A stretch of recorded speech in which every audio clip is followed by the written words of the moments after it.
Alright, I've tried to do an intro to this like 5 times now, and the dog keeps barking and the ducks keep quacking, so hey, it's a garden tour!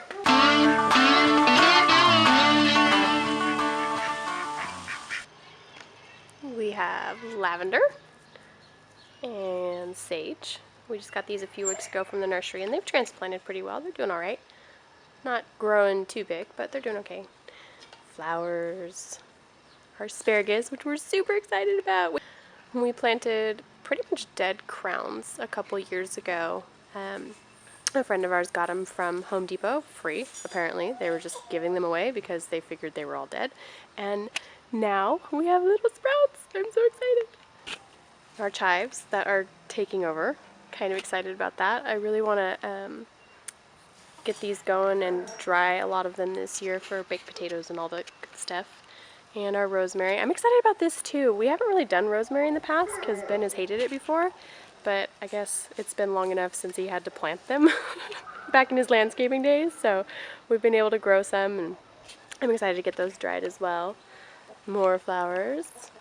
And our lettuce, which I'm super excited about because I love salad.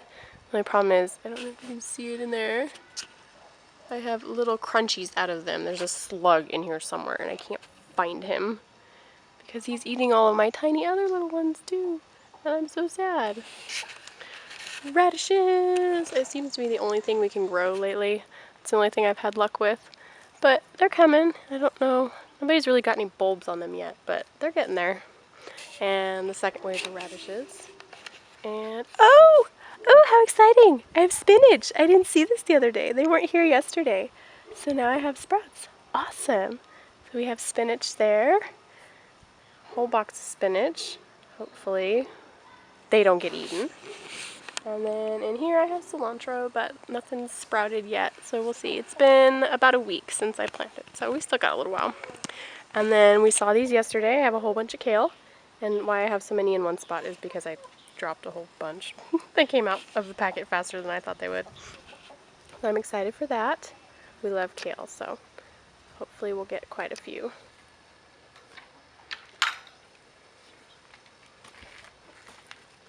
Our mint, after being beaten to death by the chickens, is starting to come back. I'm excited for that too.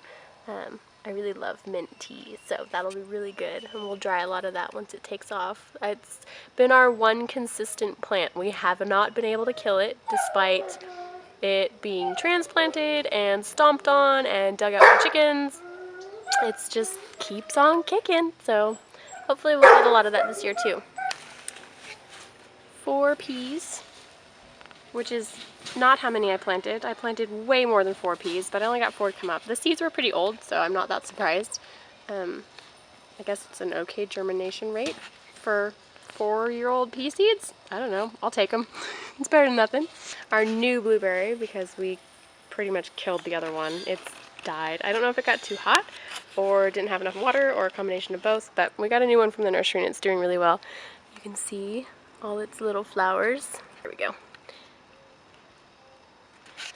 It's looking good. And you can see those ones, the flowers have dropped off, so those have probably set. I think they've been pollinated. Usually the flowers drop off when they're ready to start developing more. So hopefully this year, if our smallest munchkin doesn't get to them, we will have blueberries, but he eats them before we can get to them every year, so we'll see what happens. This beauty I am very excited about. This is a horseradish root, and we've never tried to do horseradish before. This is our first year.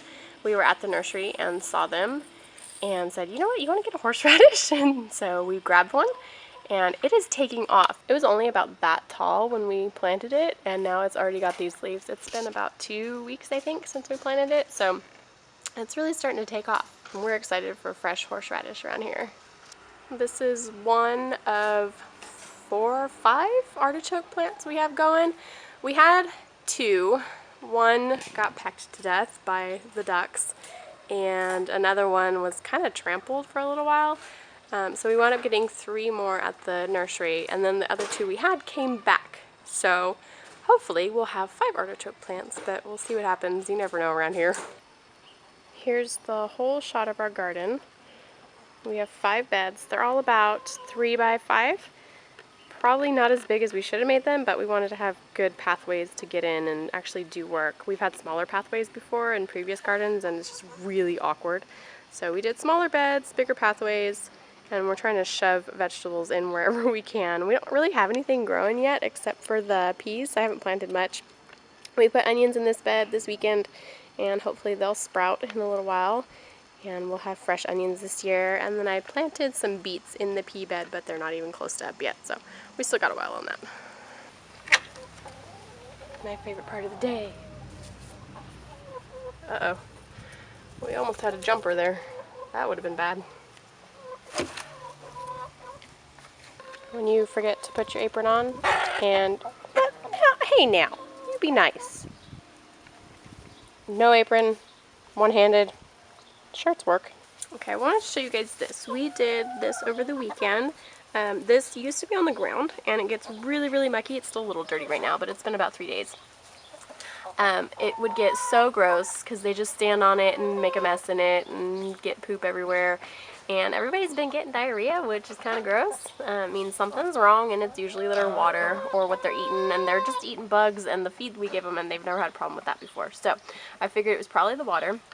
So what we did is we took the waterer, put it up on this stump. Excuse you, you don't need to fuss, I'm just talking.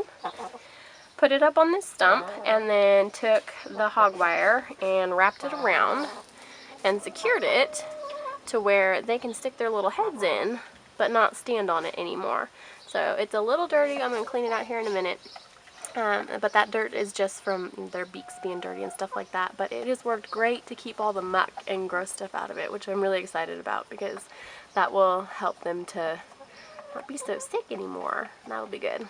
And then we have our cherry tree, which is currently holding up our fence, so it's acting as double duty. Thank you, cherry tree. It's starting to get buds. Not bloomed out yet. I think we've still got another month, maybe 2, before we actually get blooms, but you can see the buds. It's getting there. It's one of those long-awaited things. I've still yet to get cherries off of this, and we've had it for 5 years now, I think. So it was a birthday present one year from my dad, which was really cool. I'm a live plant kind of girl. No jewelry, no flowers, I'll just take plants. So we're waiting still. I think we got 1 last year, but again, the smallest child ate it, which that's just how he likes to roll, is eating from the yard. So that's okay, can't blame him. This is the other blueberry that I was talking about. It's so sad looking.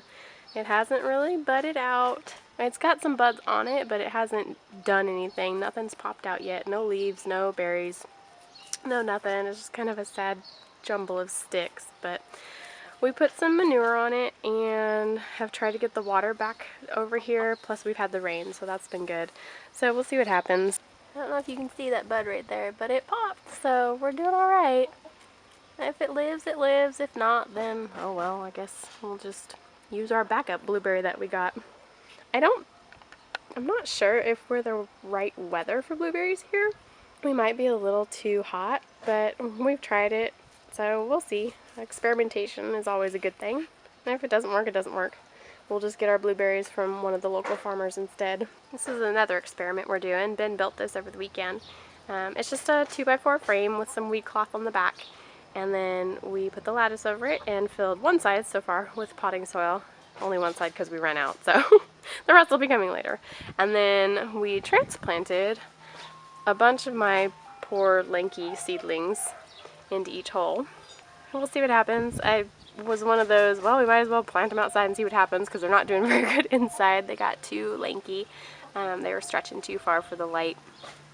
But we've got some lettuce, a little bit of lettuce, and a couple broccolis and cauliflowers. I know it's kind of weird to put broccoli and cauliflower on a vertical landscape, but again, we're just experimenting. We'll see what happens, and I think it would be kind of cool if we could get it to work, so we'll see. And then we have our boysenberries, which are transplanted from over where the chicken house is now. That used to be our garden back there. And we had this grouchy ducks. Anyways, the boysenberries we transplanted from over where the chickens are now.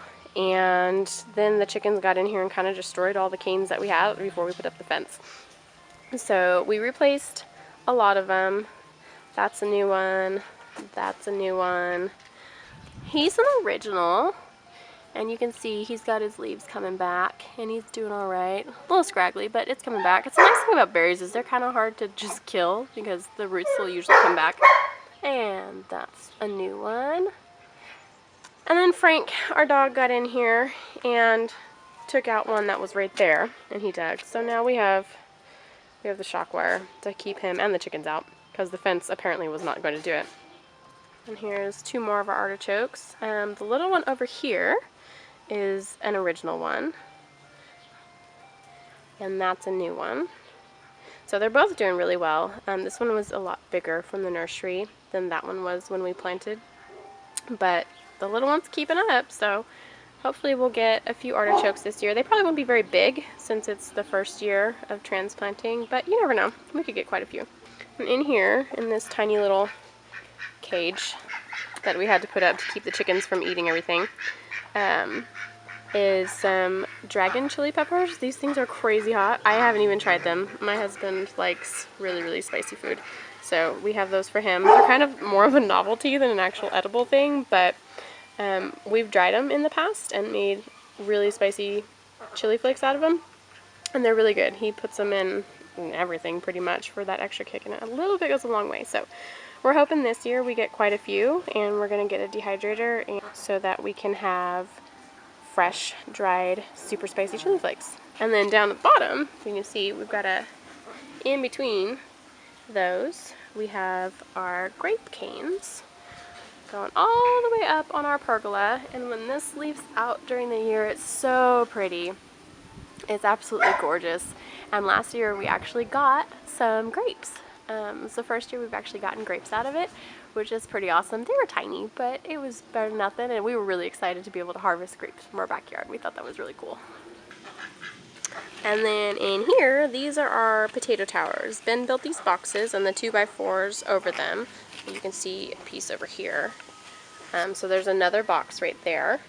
And as the potatoes grow, you bury them up to their neck and leave just a little bit sticking out, and that, supposedly, we've never had success with it yet, but as they grow, you bury them and then you get more potatoes out of them that way. So we start with just the little one, and then as they get taller and taller and we add more dirt, we'll add that second layer there.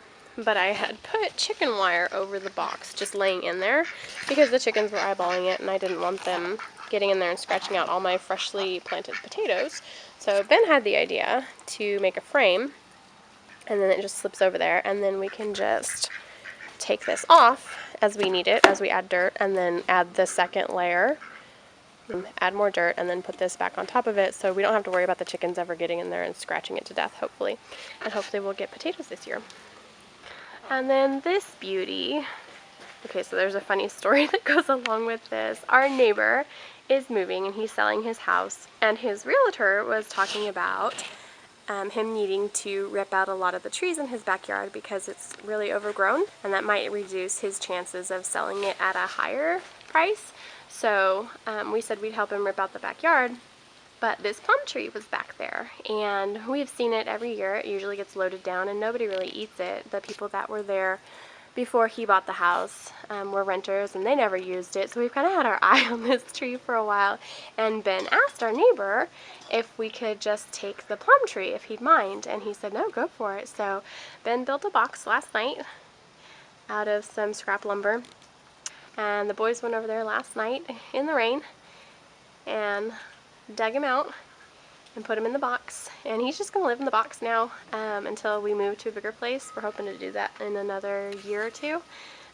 So we'll see what happens. We figure, you know what, if it dies, it was going to get ripped out of that backyard anyways, and if it lives, then we're doing pretty good. But you can see all the buds. It's so pretty. Like, it doesn't even look the same on camera as it does in person. I am a little concerned. Ben said the roots were really shallow when he pulled it out, so it might not last anyways, just because of how shallow the roots were. But it hasn't wilted since last night, and everything's looking pretty good, so hopefully it'll be okay. We put the straw over it to help protect the roots and insulate it a little bit, and then it rained and rained last night, which was probably really good to give it a really good drink. So hopefully it'll be okay. And again, it's one of those experiments. If it works, it works. If it doesn't, then oh well, we're not really out anything. It was a free tree, so there we go. And I almost forgot, we have this. This is our strawberry tube. I guess it's not a tower, it's a sideways tower. But we took some drainage pipe that we got from Home Depot and we drilled a bunch of holes in it, and then we filled it up with potting soil and stuck it up here and put these strawberries that we got from the nursery, the strawberry starts in it.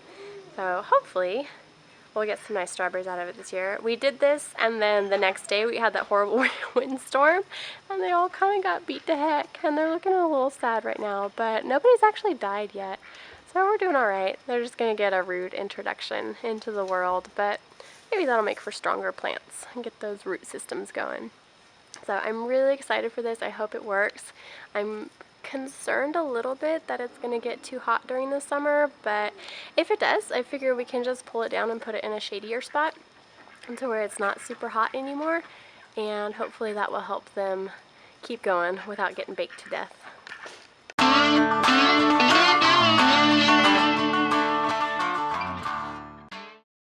Into a really frank, really? No. For goodness sake!